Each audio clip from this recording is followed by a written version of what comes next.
బద్దలు కొట్టే పరిస్థితి వస్తుంది, నిన్ను గుడ్డలు ఒడదీసి ఉరికిచ్చే పరిస్థితి రేపు పొద్దున బాధ్యత హుజరాబాద్ నియోజకవర్గ ప్రజలు తీసుకుంటారని చెప్పి కౌశిక్ రెడ్డిని హెచ్చరిస్తున్నా.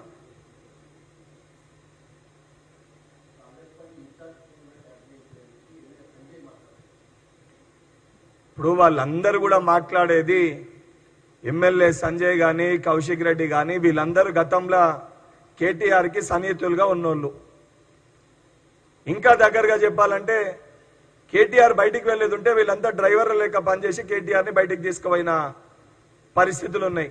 కేటీఆర్ చేసిన వ్యవహారాలు, కేటీఆర్ చేసిన పిచ్చి పిచ్చి పనులు, కేటీఆర్ ఏ వ్యవహారాలు అయితే పాల్పడ్డాడో బహుశా అందరూ కూడా అదే రకంగా పనిచేస్తారని చెప్పి వాళ్ళు భావిస్తున్నట్టు ఇలా వాళ్ళు మాట్లాడిన మాటలతోటి కనబడుతుంది.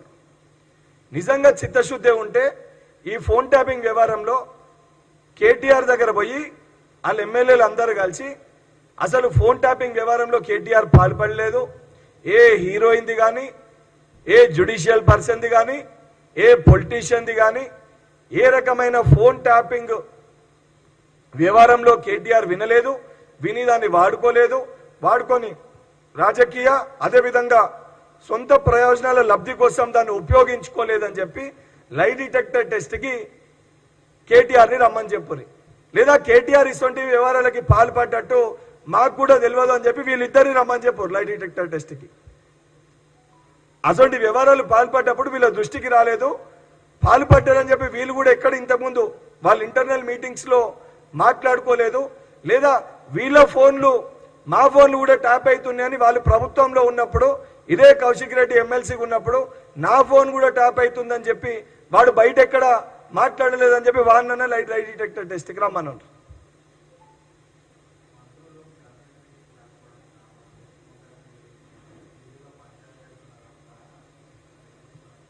అన్న ఇప్పుడు చెప్పనీకి ఏదైనా మాట్లాడొస్తుంది. ఇప్పుడు నేను కూడా అనొస్తుంది నిన్న రాత్రి అర్ధరాత్రి కేటీఆర్ ఏడున్నాడు అని. ఇప్పుడు ఆరోపణలు చేయాలనుకుంటే ఆధారాలు లేకుంటే ఏదన్నా ఆరోపించవచ్చు, కానీ బాధ్యత గల మనం ఒక పదవిలో ఉన్నప్పుడు ఏదన్నా కూడా ఎవిడెన్సెస్ ఉంటే ఆరోపణలు చేయాలి. అసలు ఈ ఫోన్ ట్యాపింగ్ వ్యవహారానికి ఎవరు పాల్పడ్డారు, ఈ ఫోన్ ట్యాపింగ్ వ్యవహారాల్లో ఎవరు పాల్గొన్నారు, ఈ ఫోన్ ట్యాపింగ్ వల్ల ఎవరెవరు ఇబ్బందులు పడ్డారు, నాకంటే బాగా మీడియా సోదరులు మీకు కూడా తెలుసు. ఎందుకంటే ఆ ఫోన్ ట్యాపింగ్ వ్యవహారంలో చాలా మంది మీడియా మిత్రులను కూడా ఇన్వెస్టిగేషన్స్లో వాళ్ళ ఫోన్లు ట్యాప్ అయినని పిలవడం జరిగింది. అది అక్షరాల నిజం అది.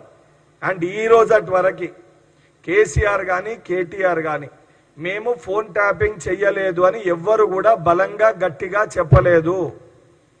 ఈరోజు చాలా బలంగా గట్టిగా కాంగ్రెస్ పార్టీ పక్షాన మేము చెప్పగలుగుతాము, ఈ ఫోన్ ట్యాపింగ్ వ్యవహారం అనేది గత ప్రభుత్వము వాళ్ళ స్వార్థ రాజకీయ ప్రయోజనాల వ్యక్తిగత ప్రయోజనాల కోసము దాన్ని వినియోగించుకున్న విషయం పైనే ఈరోజు ఇన్వెస్టిగేషన్ నడుస్తుంది.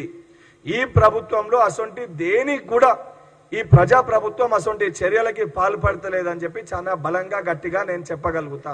ఇంత బలంగా గట్టిగా నేను చెప్పగలుగుతున్నప్పుడు మా సమయంలో మా ప్రభుత్వ హయాంలో ఇసొంటివి ఏ చర్యలకు కూడా ఇసొంటి ఏ ఫోన్ ట్యాపింగ్ కూడా మా నాయకులు కూడా చేయలేదని చెప్పి బలంగా బీఆర్ఎస్ పార్టీలో ఉన్న ఏ శాసనసభ్యుడన్నా చెప్పే ధైర్యం వాళ్ళకుందా?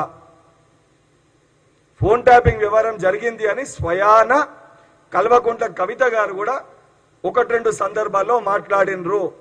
సొంత కుటుంబ సభ్యురాలైన కల్వకుంట్ల కవిత వాళ్ళ చెల్లె ఫోన్ ట్యాపింగ్ కూడా జరిగింది అని కుటుంబ సభ్యురాలే ఆరోపించింది అని అంటే ఎంత నీచానికి వాళ్ళు దిగజారినరో ప్రజలందరూ కూడా ఇలాది గమనిస్తున్నారు.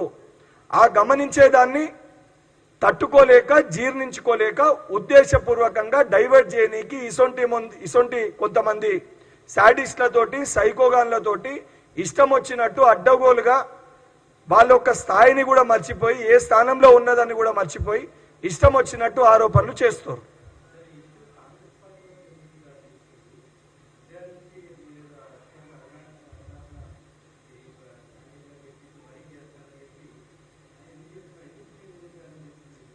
మీకు అదే చెప్తున్నా, ఇప్పుడు ఫోన్ ట్యాపింగ్ విషయంలో మీరు కానీ జ్యుడిషియల్ వాళ్ళు కానీ పొలిటీషియన్స్ కానీ కేటీఆర్ని ప్రజలందరూ కూడా అసహించుకునే పరిస్థితి ఏర్పడ్డది ఇన్వెస్టిగేషన్ అవుతున్నప్పుడు.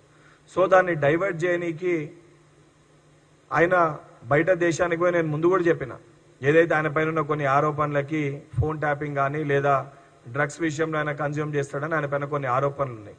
దానికి సంబంధించి తనను తాను ప్రూవ్ చేసుకొని ఆయనేమో బయట దేశానికి పోయి బాడీ డీటాక్స్ చేసుకొని పోయి యూకే పోయిండో, యూకేకి వెళ్ళి ప్యారిస్ పోయిండో, ఎక్కడికి పోయిండో ఆడ పోయి చెక్ చేయించుకొని క్లారిటీ తెచ్చుకొని రిటర్న్ వచ్చి నేను అన్ని టెస్ట్లకు రెడీ అని అలా అంటుండు. సో ఆయన పైన వచ్చిన ఆరోపణలు అన్నింటినీ కూడా ఏంటంటే డైవర్ట్ చేయనీకి ఇతరుల పైన ఆ బురద జల్లుతాయి. దాన్ని ఇతరుల పైన బురద జల్లితే ఇష్యూ డైవర్ట్ అవుతుంది, వాళ్ళు కొంచెం బయటపడే ఒక ఆస్కారం ఉంటుంది అని చెప్పి బీఆర్ఎస్ పార్టీలో కూడా అందరినీ మాట్లాడమంటే సీనియర్ ఎమ్మెల్యేలు ఎవరు కూడా మాట్లాడే పరిస్థితి లేదు. ఎందుకంటే వాళ్ళు దీనివల్ల ఇబ్బంది పడ్డారు. మాట్లాడే